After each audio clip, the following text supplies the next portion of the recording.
ए बारीमा ओखर ए हाम्रो साथी जोकर ए बारीमा अदुवा ए अंकल आन्टी पदुवा ए बारीमा मुला ए अंकलको के भयो? अझ के भयो भन्छस्? तैले के भन्न लाथिस भर्खर? के भन्न लाथे र? बारीमा मुला अंकलको चुला त भन्न लाथे नि मैले। ए चुला पो? मैले त अरु नै बुझिराथे। त आज भोलि धेरै बुझ्दैछस्? तलाई खसी नपारी भा छैन। कसलाई खसी पार्नु पर्ने हो? म पार्दिउ? औजार छ मसँग। पर्दैन अंकल, आफ्नो औजार आफैसँग राख्नुस्, आन्टीलाई काम लाग्छ। ह्या के डबल मिनिङ कुरा गरिरा? दक्षिणा माग्न अंकल आन्टीलाई, अब जानुपर्छ के? अंकल आन्टी हामीलाई दक्षिणा दिनु न, अब हामी जाने। हैट, यति छिटो दक्षिणा? त्यही नि यस्तो जे पाए त्यही भट्टाएर दक्षिणा पाइन्छ? अलि राम्ररी भट्टाव। खोइ छोड, म भट्टाउँछु अब। ए खोर्सानी पिरो ए हाम्रो अंकल हिरो ए अफिसको ड्युटी ए हाम्रो आन्टी ब्युटी ए बारीमा बोडी ए कति राम्रो जोडी ए मलाई आयो ज्वरो ए अंकल कति गोरो ए गाई बन्ने डोरी ए आन्टी कति गोरी ए रुखमाथि मैना। भयो बाबु भयो, यो भन्दा धेरै तारिफ नगर। तारिफ सुन्ने बानी छैन के हाम्रो? हाम्रो होइन तिम्रो, मेरो त सबले तारिफ गर्छ। पैसा दिएर मेरो तारिफ गर भनेपछि त जसले नि गरिहाल्छ नि। के रे? मैले कसलाई पैसा दिएर तारिफ गर्न लाए? नदेखि नबोल है। नदेखि त तिमी पो बोल्छौ त बुढी। जो चोर उसैको ठुलो सोर।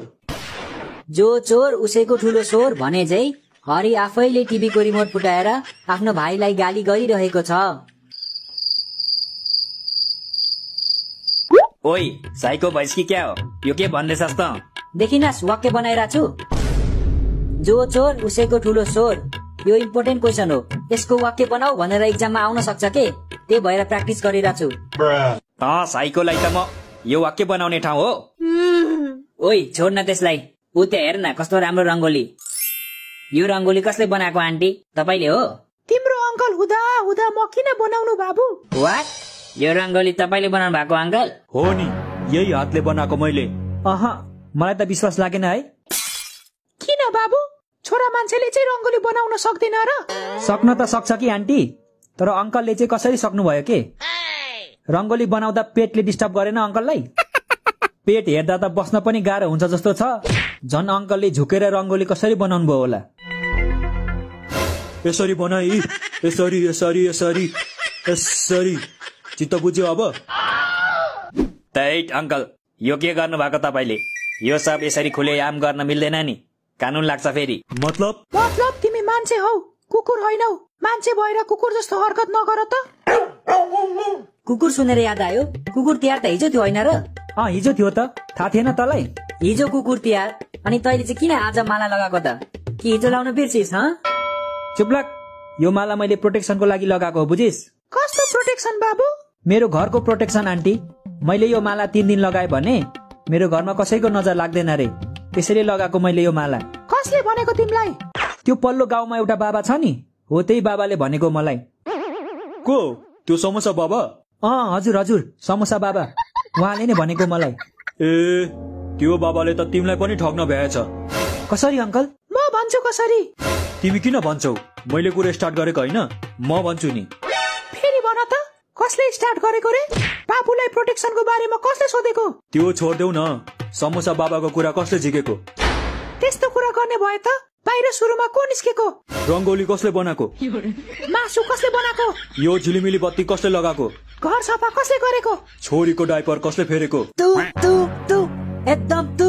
यो बुढा बुढीले मेरो ब्लड प्रेसर बढाइ सक्यो। यो बाबुलाई के भयो? दाँत नभएको हातमा चढ्यो क्या हो? यो यसको कमजोरी हो के अंकल?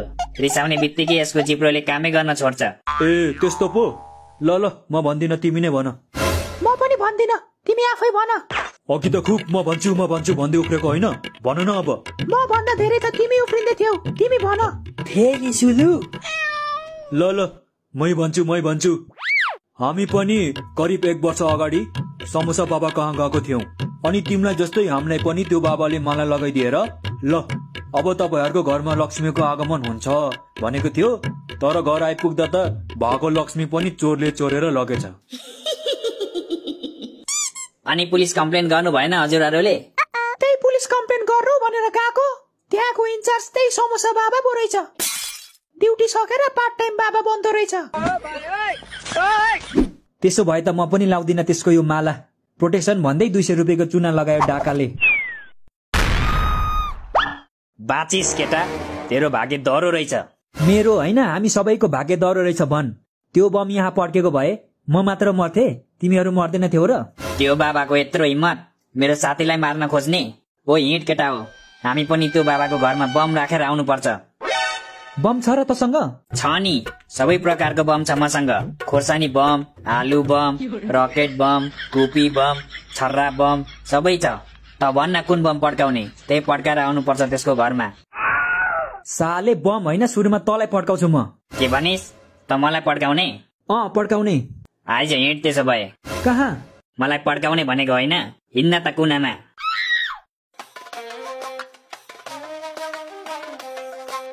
Way, way.